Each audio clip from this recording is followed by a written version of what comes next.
Good evening, fellow ghouls and specters alike. Your ghost host with the most, Jacob Weil here. And Blue Dragon 5. Here to engage in some haunted holiday hijinks, Fat Piggy, by trudging through the catacombs and dusting off the cobwebs to recount our spooky selection of Halloween classics. So light the jack-o'-lanterns, suit up, and grab the candy dish, as we revive and recount tonight's spooky selection. Duck Dodgers. I'm going to get you, fat sucker. Yes! Fat piggy. It's good, Piggy. Good piggy. Nice, Piggy. Nice. Alright. So you should probably guess we're talking about Duck Dodgers tonight. Why? Because it's an episode of Vampire, and it's very nostalgic for us. So we've oh, it is. I know. I'm not saying it's not. Yeah, so Jacob and I have a great fondness for Duck Dodgers, and this past March, I got the Blu-ray set and I rewatched through them. I remember this one very vividly because basically the first season, like I had seen on TV when it aired. The other two seasons were kind of like a real kind of like real treat of like stuff I hadn't seen before, and it was a great blast from the past, and then just kind of uncovering some fine gold. And yeah, so I think it's really great about Duck Dodgers is looking back on a big reason looking back on was the realization, oh my god, yeah, this was pretty much a Dini show from kind of almost start to finish. He dropped off before the third season, but all of season one, that's it's Dini and the kind of basically the top tier cream of the crop from the '90s, early 2000s Looney Tunes talent, which still stuck around after this. You had basically pretty much doing all the episodes for that throughout that first season, pretty much to the end. I mean, more or less. You had like Spike Brandt, Tony Cerrone, Tom Minton, and Paul Dini, and this a royal flush if I've ever seen one. These are the guys that worked on not just like so many Looney Tunes products, but I mean Tom Minton, he worked on something that correlates to other stuff Jacob and I talked about. So yeah, he's done like Tiny Toons, Animaniacs, Pinky and the Brain. I believe I don't know. I don't think he contributed. Did he contribute to Batman? Tom Minton? I don't think he did. I don't think so. But I know the other thing that Tom Minton did, Jacob. Freakazoid. Well, that too, yes, and that's kind of where he knows Dini from. But I meant Phineas and Ferb. Well, yes, I pointed that out before. I pointed that one out. I didn't know if that's what you were talking about. Well, yeah. Yeah, he contributed several episodes in the third season. Yeah. Well, we said it there. We want to say it here. I didn't know if that's what you're referring to. Yeah, that's it. Yeah, so Tom Minton also worked on Little Phineas and Ferb and Animaniacs and so on and so forth. Anyway. Oh, yep. Point being, this one always stood out to me because of the atmosphere and just kind of the creepy castle, kind of like all the vampire trappings, but with a very fun comedic twist. So I want to say, historically for me, this was like kind of like a proper introduction to the concept of the Renfield role. Dracula, we always absorb through pop culture, even if when you're a kid and you haven't seen the Dracula movie. It's always like, like the guy in the cape, the mystique, like the trappings, the rules of the vampire. You get all that, but the Bela Lugosi archetype. Sure. But Renfield, however, Renfield's always like, okay, so usually Dracula hypnotizes like kind of a caretaker of some sort, and usually it's Renfield. In this case, it's the ambassador. Yes, so we had a lot of fun. This is like the Renfield archetype fully on display, and it's quite hilarious. Yeah. And now as for me, like I said, I didn't watch this series as a kid per se. It's something I kind of discovered when I was older, through the internet and all that. Yep. Because was this on Cartoon Network or was it just on Boomerang?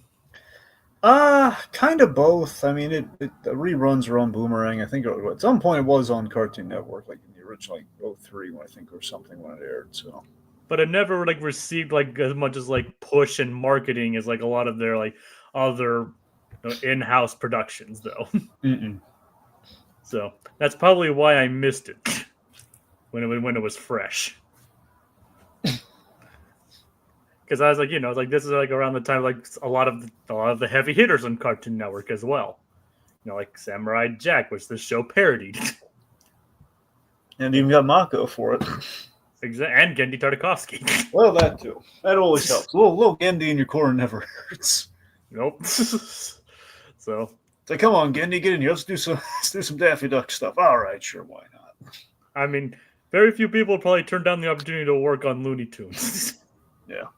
So that's like, you want to work on Looney Tunes? Yes. Yep. And so there's only one man who's turned down that offer. And what's that? David Zaslav. Yep, pretty much. Just throwing it out there. The Antichrist has a name, and it ends with a Z. Well, to be fair, I mainly meant people who work in the animation industry. Well, that's true. So, but it is true. I'm not going to deny that. So either way, so I can't say I watched it. I said again, I didn't really watch this as a kid, but watching it as an adult and having a more appreciation for it, and actually being more exposed to some of the things that they were parodying at the time, it's like, yeah, this series still really holds up to this day. It's like it manages to be that blend of like Looney Tunes parodying a specific genre that a lot of other ones didn't really succeed in. Like, it then successfully brought their looniness to the modern day, in a ironically timeless way, considering it's like parodying the future. If that makes sense. And considering it's technically a spin-off of a pre-existing short, that makes it even more impressive. And all the while managing to establish its own identity. Wouldn't you say, Dragon? Yeah, I'd say so.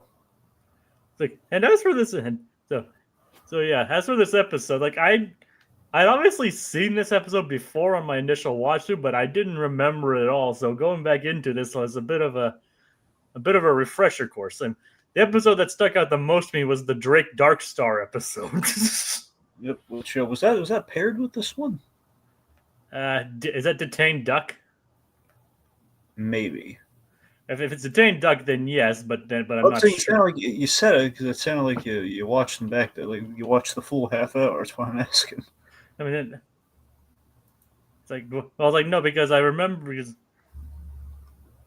I'm just saying I remembered the episode, and I'm just saying that's the episode that stuck out most to me overall when it came to Duck Dodgers. So sold his sister to the slaughterhouse? Yep. I mean, can you blame me for that one? And yep, it technically is. That is the same episode too. This is the episode that is the episode this is paired with. Oh yeah. It was a dark episode for a whole different reason. Pretty much. So yeah. So I didn't know what I was going to expect doing this episode. I kind of expected, when you mentioned it was the vampire episode, then Fat Sucka, I figured, all right, that's kind of a weird name for a vampire episode. And I was like, oh, that's why it's called that. And I gotta say, I really enjoy this episode's direction. It's obviously not very creepy or anything like that, but it obviously pays homages to vampire lore and everything, and it manages to be hilarious. As well. So I had a lot of fun with this one too. All right, I'm done. Okay. So let's start breaking it down. We have some comments, but we'll wait until they're relevant. All right. So we get relevant comments. All right. So, okay. So, Dodgers and the eager young space cadet. That's his full name, by the way. That's true. They are they're on a mission where basically Dodgers is representing the Earth in kind of an ambassadorial mission. What do you want to bet that he's a self-appointed ambassador? Oh, absolutely. I mean, he's kind of serving the role, but he's been waiting for this, so he has like the whole outfit, the shoulder padded outfit, and everything ready. Yeah, So apparently he's got bad coordinates, and like he's navigated to probably the wrong planet entirely. Goes like this creepy looking satellite that's it's kind of orbiting a planet, and the like the cadets asking, "Are you sure we have the right address?" Of course we do, cadet. Don't question me. We should also take a moment to, because we rarely ever fully talk about Duck Dodgers.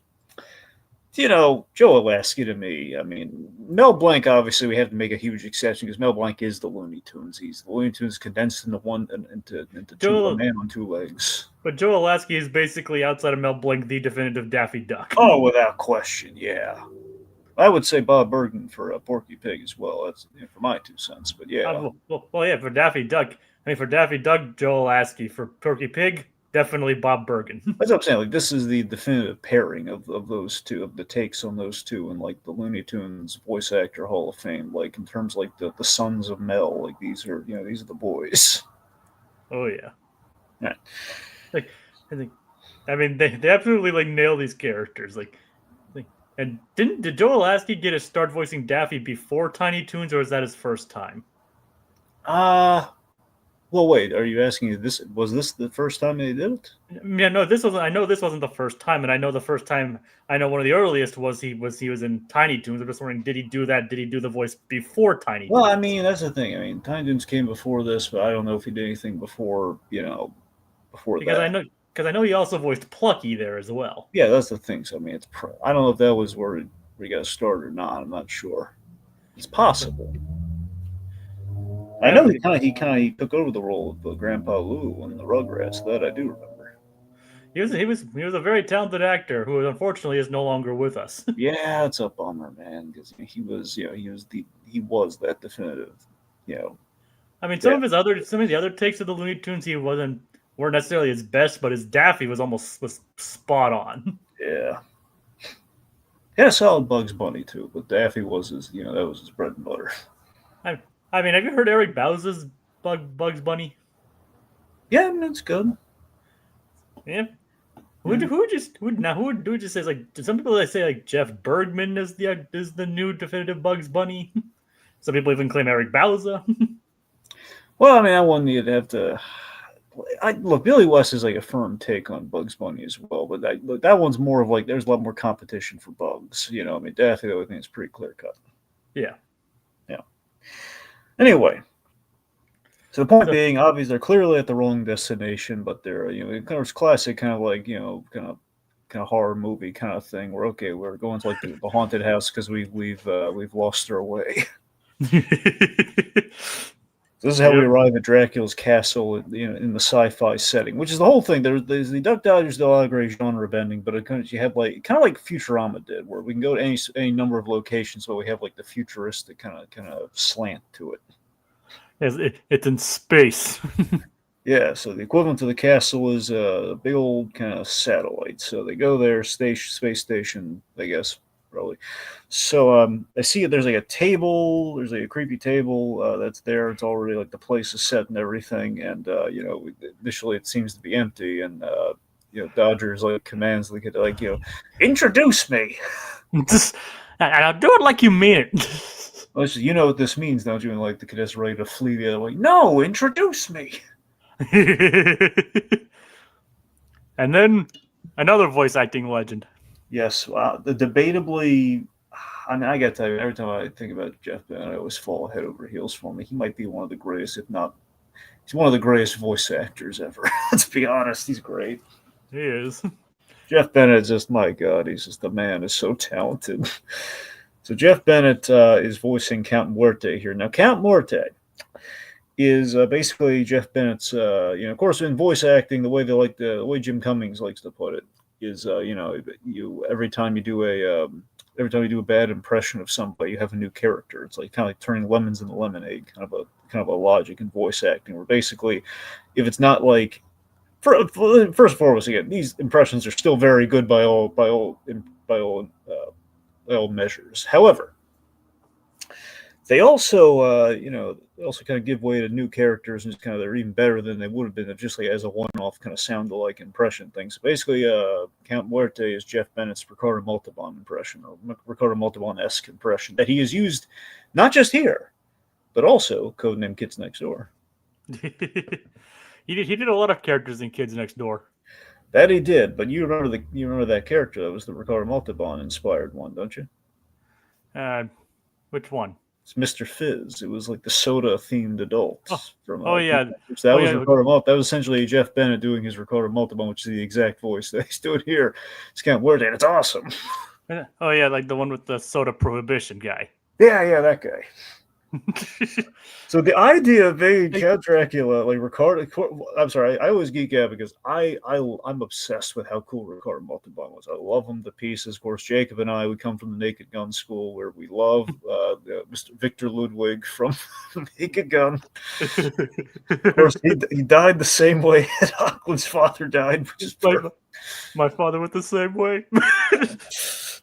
By the way, the new Naked Gun currently available on Plus. And Blu-ray. Yay. Anyway. And also he was also Freakazoid and Kim Possible. He was in those shows, yeah. Yes. Yeah. He would have made a good Kim Possible though. If I wouldn't put it past him. I think he could do it. Well, I did say he was in those shows. No, you did.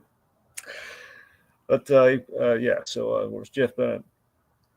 Man of an immeasurable talent. I mean, of course, when I think Jeff Bennett, I always think about Dexter's father is still one of the best like voice roles he did, like the psychodrama of Dexter's father trying to watch like, golf, as if it were like the Super Bowl. Just now, Dexter. It's time for me to watch my game. That means peace and quiet for yours truly. And who can forget like the piece de resistance of his voice acting roles? Johnny Bravo. Yep. I still think real quick aside. Then we got to get back to the episodes because we're talking about how great Jeff Bennett is, which we could do all day. Yep, we can. Again, Jeff Bennett, of course, the landmark episode of Johnny Bravo. One of the big tentpoles of Johnny Bravo. It's a hugely important one because it gives way to a whole man's career in voiceover. Adam West playing himself in Johnny Bravo. Johnny Bravo meets Adam West. So this is a big episode, and also it has a lot of dominoes get kind of knocked over with this one. Like, this is how Seth MacFarlane and Butch Hartman really get working together in a big way, and they meet Adam West, and they put Adam West in their works in very recurring, very iconic ways, with Catman for Butch Hartman and Mayor Adam West for Family Guy. But Jeff Bennett, he loved '60s Batman. Of course, loved Adam West, and he would just utterly crack up more than any other guest star they ever had. And Adam West just so sincerely, Johnny, we gotta save your mama. I saw that clip just the other day. Or it's the evil mole people, Johnny. So what's really nice is in Fairly Odd Parents' waning, despite it being the waning years of the Fairly Odd Parents. After Adam West passing, they get Jeff Bennett. I think I don't know how recurring it was, but at the very least, at least one last time, they had Jeff Bennett do kind of his Adam West impression for Catman, which is a really nice kind of like completing of the circle there. Because every time Jeff Bennett tells the stories of the sessions with Adam West, he does a bit of the impression of Adam West. So it's very fortuitous.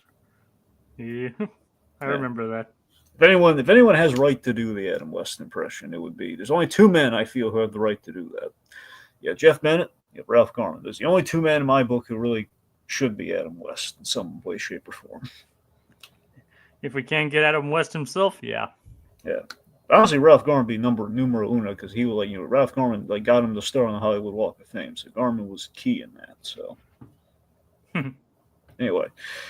Okay, back to the episode. The point being, just is doing Dracula as Ricardo Montalban or a Ricardo Montalban-esque, kind of like Count is just fantastic, and he's very interested in the cadet because this is not an ordinary vampire, kids. He's a fat sucking vampire. Yes. So Dodgers keeps interjecting, trying to flaunt his being the ambassador. It's like, oh, and how Cadet is not an ambassador. Yeah, so the Count invites him to dinner at the very creepily already set up kind of dinner table, and it's very Batman '89-esque, which is how long this table is, because we sit like Dodgers all the way down there. He's putting the Cadet right next to him, trying to get to know about him. It's like, all I know about him is that he's not an ambassador. He's not an ambassador. So I love that this cracks. I still love this joke. This feels like a Paul Dini joke, and I love it. The Cadet goes into his how he ended world hunger story, and apparently every time he tells a story, it's when Dodgers gets incensed, and he sends him to the ship to clean up the septic tank. Every time I tell a world hunger story, I have to go clean the septic system. See, he solved world hunger. It's the thanks that he gets. Yep, and I mean, at that point, it's a coincidence, but who knows? Then we get, I think, probably one of the best. There's a lot of great deliveries here with the Peter Lorre stuff that we're going to do. But before we get there, though, one of the best Dodgers lines out of context. So Dodgers wants one-on-one time with the Count, and the Count's asking about the Cadet's body weight. What's his body weight? And just without missing a beat, Joe Alasky fantastically delivers. Look, Bob, I didn't come halfway across the galaxy to talk about how fat my pig is. He's talking about himself like he's skinny, he's healthy. Yep. Not an ounce of fat on him. Yep, and a fiddle. And surprisingly, he likes tofu. Mm-hmm. Which it is kind of funny that the Count would have tofu even if he can't eat tofu. Yeah, I mean, it's a question of who prepared that meal. Yep. But who cares? It's a cartoon. That's true. It's just a drawing. We don't care. I don't have that background music. I don't have that. You got me really excited like we had the clip. Like, don't worry, I'll find it. No, you don't need it. I'm just saying that's why I paused, because I thought I heard a click and I thought the clip was coming.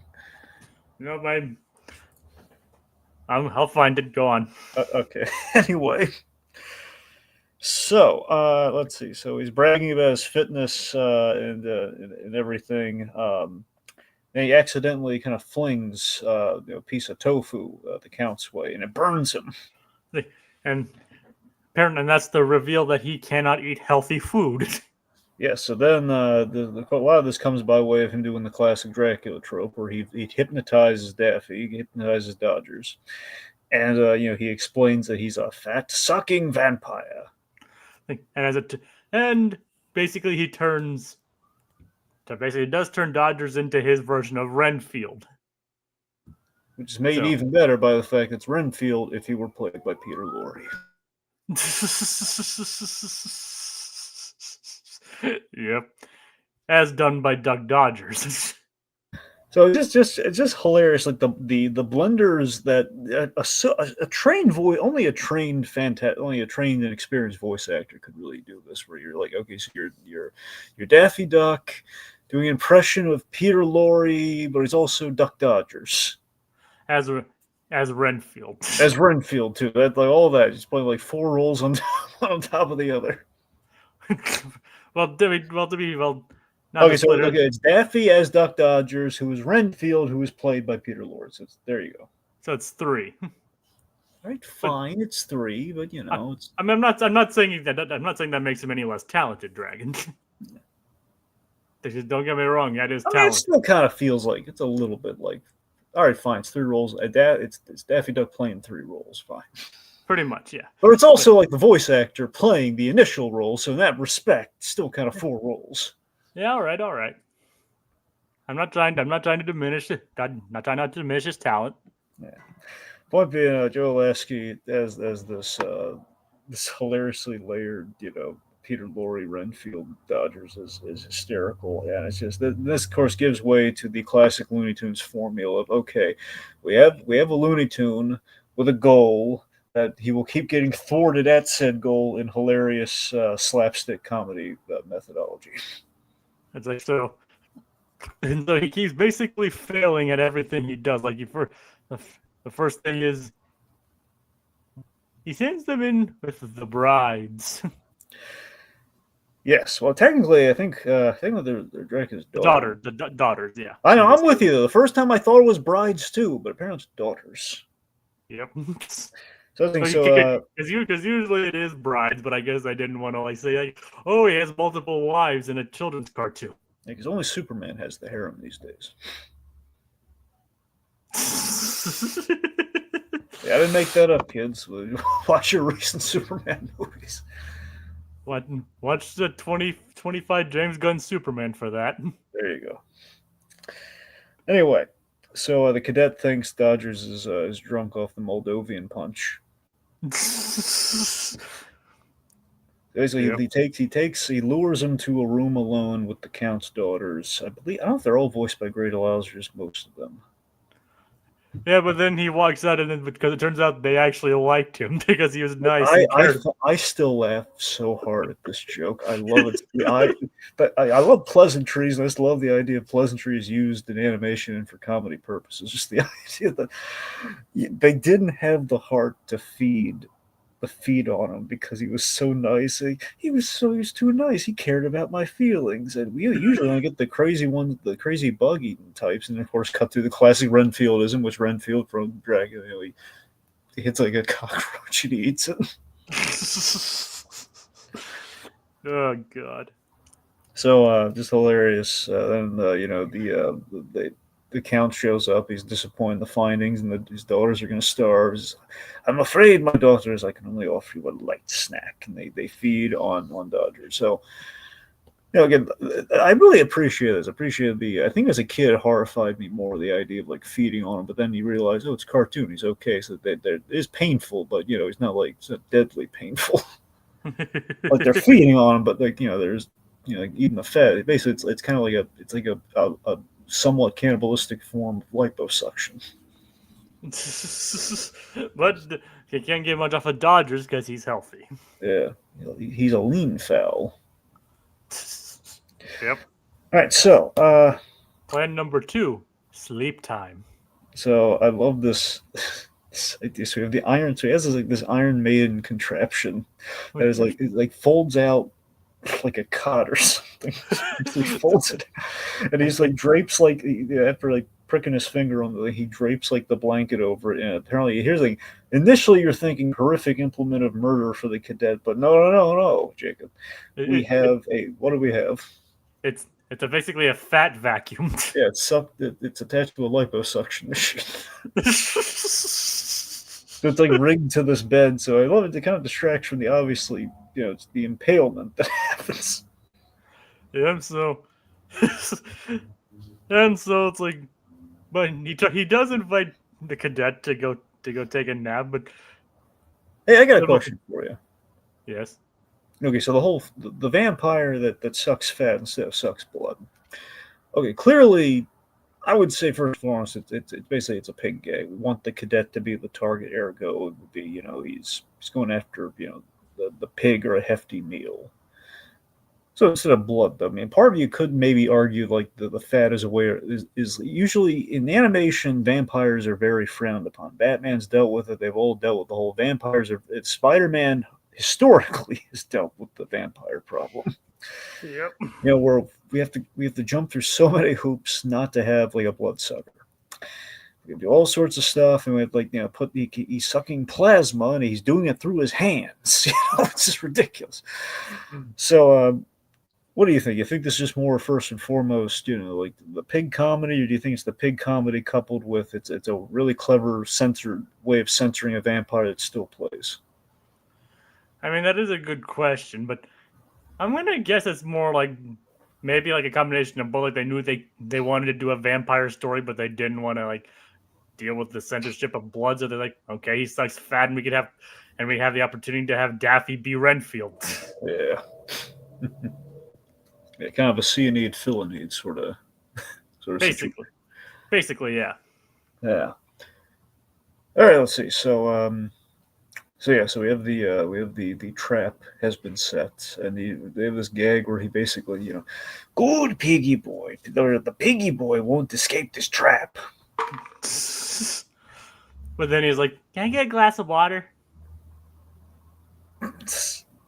Well, first of all, he says like, but I'm not tired. He's like, yes, you are. You want to? Like, can I get a glass of water? Gets in the water. I usually brush my teeth before he brushes his teeth for him. I have to go to the bathroom. I'm not doing that for you. That I will not do for you.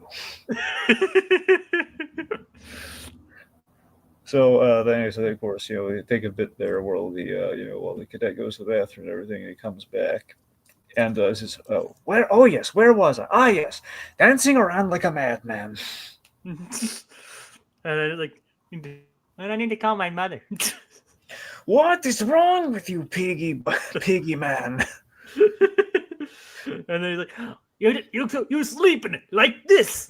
Demonstrates just they get classic just Looney Tunes, like the frustration at why is the psychodrama of like why is the simple plan not going off without a hitch, and you demonstrate it, and that is your folly. Just like slams right shut on him. Isn't Captain Dodgers? Are you okay? I lost 6 inches off my waist. I've never felt better. It says, I'll go get you a pillow. Thank you, nice pig boy. That is a good weight loss plan. I do love that despite the foiling, like, everyone loves the cadet. They love Porky Pig, so they can't help but be nice to him, or like thank him for the genuine pleasantries. Yep, even Dodgers in his Renfield state. Yep. So let's see. So Muerte, he's eager for many pork fat delicacies. Yep, but he's getting fed up when he gets fed up when he sees Cadet walking about. Never send an imbecile to do a vampire's job, and he gives chase. He turns to a bat and he gives chase, which basically is our big money shot here before us. And honestly, so I think this is what I was thinking of, by the way. So this is why I really think you did a good job here with this image, Jake, because like, this is the image I was thinking of, where it's like it's the atmosphere. We have like the visage of the bat, and we have a scared character in the foreground. So yeah. All right. Yeah, this was an iconic one from my childhood. Just the idea of the bat chasing Porky Pig. And for the most part, it actually is pretty creepy. Oh yeah. And of course, we have just some great, Ricardo Montalbanisms here from our Dracula. But, don't worry, my little friend. It only hurt a lot, or it only hurt a little. It only hurt a little. With the pause before a little, it only hurt a little. And then he sees the shadow of the cadet. Yeah, so they're quite horrifically in shadow. We see him lift the cadet whole and swallow him. But then he disintegrates. Yes, well, he has a very bad reaction, and then he, rigor mortis. So basically, a character dies in this episode. That's right, Jacob. The character dies, but he's an undead character, so it doesn't count. And technically, they just orphaned the 3 daughters. That's true, but are they actual daughters, or are they just victims who have been turned into daughters? Who knows? And also, we don't care. Exactly. And so that obviously snaps Dodgers out of his hypnosis. Yep, and he starts to mourn the cadet, thinking he's been eaten alive. Then the cadet says, like, "Hey, Dodgers, can we get out of here?" She's like, "You're alive! How are you alive?" And turns out he made it out of various healthy foods like tofu, cheese. Basically, fat-free cheese, wheat germ, and that tofu, but with some variety of like soft tofu or something. Yep, and he's perfectly fine. But Dodger's like, next time, cadet, you be the ambassador. Sylvie pulls out like the outfit, everything. You be the ambassador. Yep. Well, watch that backfire next. Knowing that the next plan they go to, like, Cadet would be welcomed as the ambassador. He'd get like the royal treatment, while Dodgers would be shafted again. No, that does happen, but not as an ambassador. But he does get like the welcome wagon when he goes to his home planet in like season 2. But also, yeah. it was like an episode. I forget if it was in season 1 or not. Where like the cadet is like he's like sorry, there's like this planet of like beautiful women like Dodgers. I think he's being prepared. He's either being prepared to be eaten or sacrificed. But essentially, he's getting this. He's surrounded by beautiful Amazon women. Or Amazonian, like alien women of some variety, I think. Of course. And the cadet's trying to tear him away from this so he doesn't get destroyed. And of course, Dodgers is probably just like eating the whole thing up, like, yeah, this is the life. It absolutely feels like the next time, like the cadet would be welcomed by like a planet of like beautiful models or something. And to answer your question, Little Blue, I think it's Toy Story. Yes, it was the original Toy Story commentary. It's about it. It should be the scene where we do the claw machine. I believe that's the exact moment where "We Don't Care" comes from. Like, how's the claw machine strong enough to lift all those toys? But basically, it's like Andrew Stanton's starting to say with the logic, but they do this twice in the commentary. There's there, and there's like when Sid gets the rocket at like the dead of night or something, where he gets like the rocket. Like, who's gonna package like 5:00? But earlier on, it's like this. We get the "We Don't Care" when he's saying, "This is like that no claw machine would hold on for that long. We don't care. It's a movie." Pretty much, yeah. Yeah. And it serves the plot, and it's artistic license, basically. Yeah. It's the one claw machine that works. And it has to, because Sid, it needs to move the plot forward. He's got to get a double prize, or else the movie there's no movie.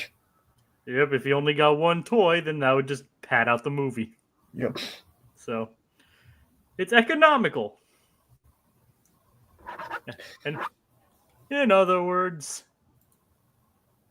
we don't care. Exactly. They didn't care. We don't care.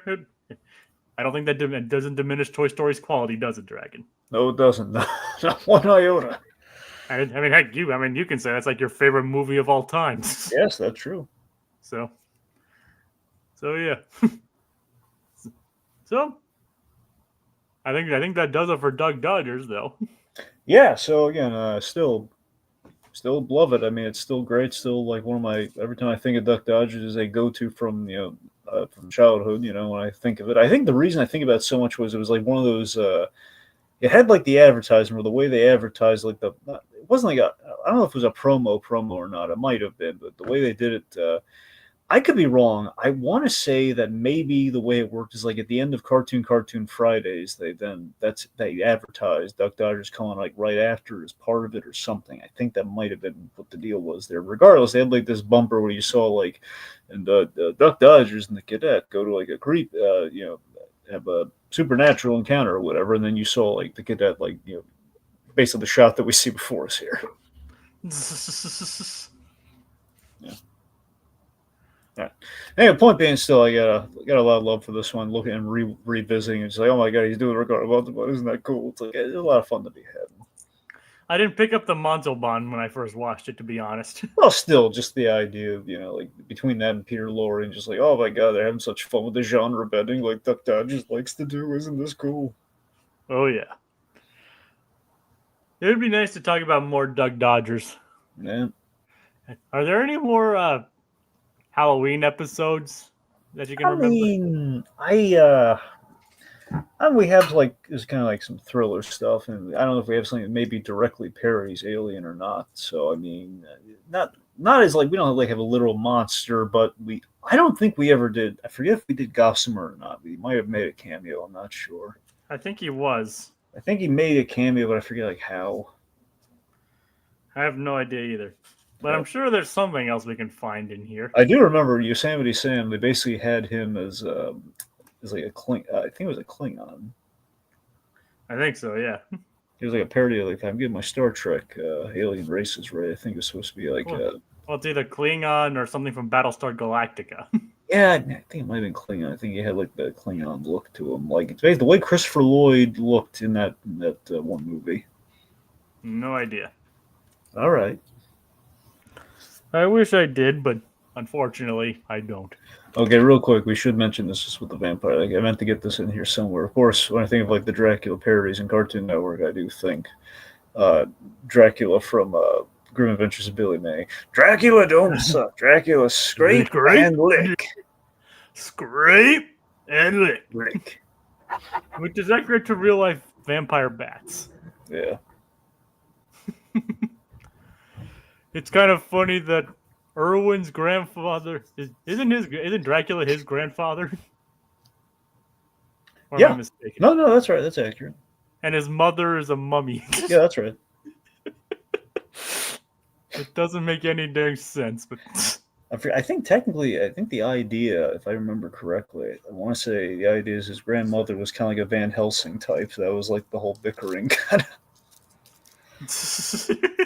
It was like this weird, like, monster lineage that Irwin's family has. And you guys did like one of the. And I remember a couple of years ago, you and Tiggy did like one of the best episodes of Billy and Mandy on this show. That's right, we did. Like Fear and Loathing in Ensville. Uh-huh. I mean, there's plenty of other episodes of Billy and Mandy that we could do for this. I think you did Jacked Up Halloween, I'm guessing. That we did. That was an early one.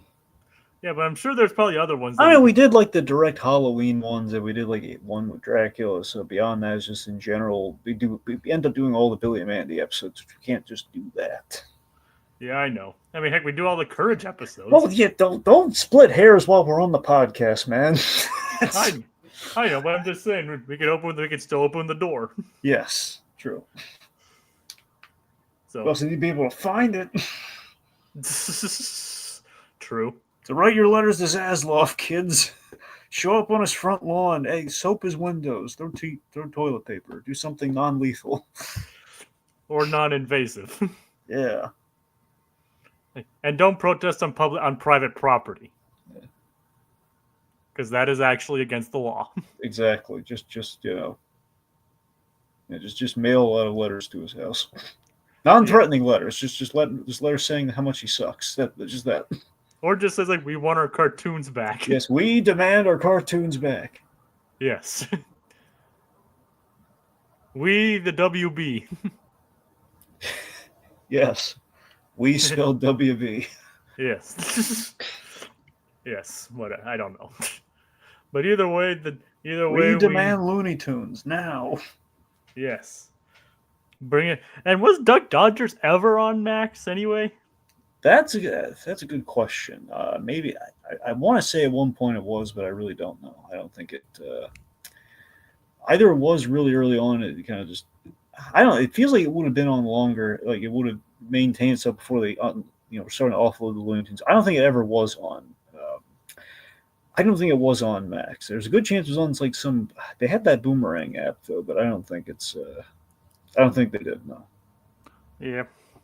And the Cartoon Network sites now like redirect to Max, so yeah, it's a whole anyway. Yep, it's inevitable, folks. Every time we talk about something Warner Brothers related, it ties into that. Until they give us our cartoons back. Yes, they're holding our cartoons hostage. Right now, it's ridiculous. I got to try and hunt things down physically when I have the confidence that, oh man, Max is great. They have all the cartoons at one spot until they don't. And they never will again. I can't find Kids Next Door. We Bear Bears is on Hulu, and Hulu's in jeopardy now. It's all... No, Hulu's just being folded into Disney. Well, yeah, but it's the whole change. It's the changeover I hate and all that. It makes my life harder, Jacob. Don't you understand? Life revolves around me, and it's making everything harder. I just don't think they're going to necessarily get rid of We Bear Bears in that sense, though. Yeah, of course, the Baby Bears is still there. No one cares about that one. Yeah. Not even Daniel Chong. If Daniel Chong doesn't care about it, why should I? Well, do we know that he doesn't care about it? I mean, pretty much. He's a named producer, but he's not writing or doing anything on those episodes. Well, to be fair, that's pretty much what he did on the original series, too. Oh, no. Outside of, like some of the first season. You sure about that?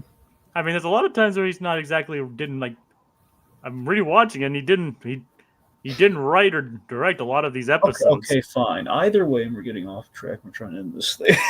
I know. Look, the point is he had a lot of direct hands in the formation of that show. So even if he's not doing he's not directing or writing on those episodes. He's still, he's overseeing, and he laid the groundwork for that. We Baby Bears is more of like, hey, the network wants more, so he doesn't have time for it, so he's delegating. That's for the formation of the show. And he's also busy doing something else. Mm-hmm. A place for a little company called Pixar. Yep, might have heard about it. Yep. They did the short about the lamp and the old guy playing chess. That's pretty much all they've ever done. Yep. So who knows? They're breaking into features now. Yeah, 30 some odd years later. Yeah, imagine that. Yep. So, can you imagine a Duck Dodgers movie though? No, I can't. Not anymore. I'd like to, but I can't. I think, well, the series actually started off as a movie. That's true. So there were plans. Hey, we had Duck Dodgers pop up on the big screen briefly once. And back in action. Uh-huh. And honestly, it was the best part of that movie. He couldn't say his name. Nope. Because the jetpack kept blowing up. Yep. Okay, apparently Little Blue managed to get the entire Billy and Mandy series on Blu-ray on eBay 1 or 2 years ago for Christmas. I plan to get Duck Dodgers on Blu-ray soon. Well, again, I wouldn't put a lot of stock in the whole Blu-ray thing on Billy and Mandy, but Duck Dodgers is on Blu-ray actually now, so. And you can get it off of Amazon. Oh yeah, exactly. Yeah. Sorry about that. Anyway. All right. I think it's time to call it off. All right, do it. All right. That's the end of tonight's spooky selection, and our spirits grow weary, but they'll be stronger than ever next time as we engage in even more haunted holiday hijinks.